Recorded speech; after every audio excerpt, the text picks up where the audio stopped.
সেদিন মুদিখানার দোকানে গিয়ে বলছে, ভাই ঝাল চানাচুর আছে? হ্যাঁ দাদা আছে। 100 গ্রাম দে। ভাই টক চানাচুর আছে? হ্যাঁ দাদা আছে। 100 গ্রাম দে। ভাই মিষ্টি চানাচুর আছে? হ্যাঁ দাদা আছে। 100 গ্রাম দে। ভাই নোনতা চানাচুর আছে? হ্যাঁ দাদা আছে। 100 গ্রাম দে। দাদা দিয়েছি। এবার সব কটাকে এক জায়গায় কর। দাদা করেছি। বলে এবার ওখান থেকে 50 গ্রাম আমায় দে।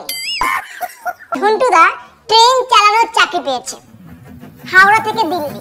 তা হাওড়া থেকে ট্রেন ছেড়েছে, দিল্লি পৌঁছে 10 দিন পর। তা দিল্লির লোক বলছে, ভাই ঝন্টু দিল্লি পৌঁছতে 10 দিন লাগিয়ে দিলি? আরে কি করব, যে কটা লেভেল ক্রসিং পাচ্ছি নেমে জিজ্ঞাসা করছি, ভাই এই লাইনটা দিল্লি গেছে? ভাই এই লাইনটা দিল্লি গেছে? ভাই এই লাইনটা দিল্লি গেছে? এই ঝন্টুদার বউ মারা গেছে। ঝন্টুদা 1 মাস ধরে কাঁদছে।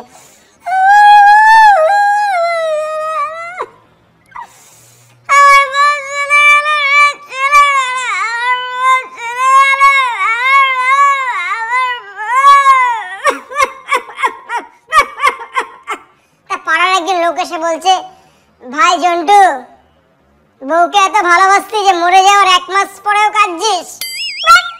সেজন্য আমি কাঁদছি না, আসলে 10 বছরের অভ্যাস তো, তাই 1 মাসে ছাড়তে পারছি না।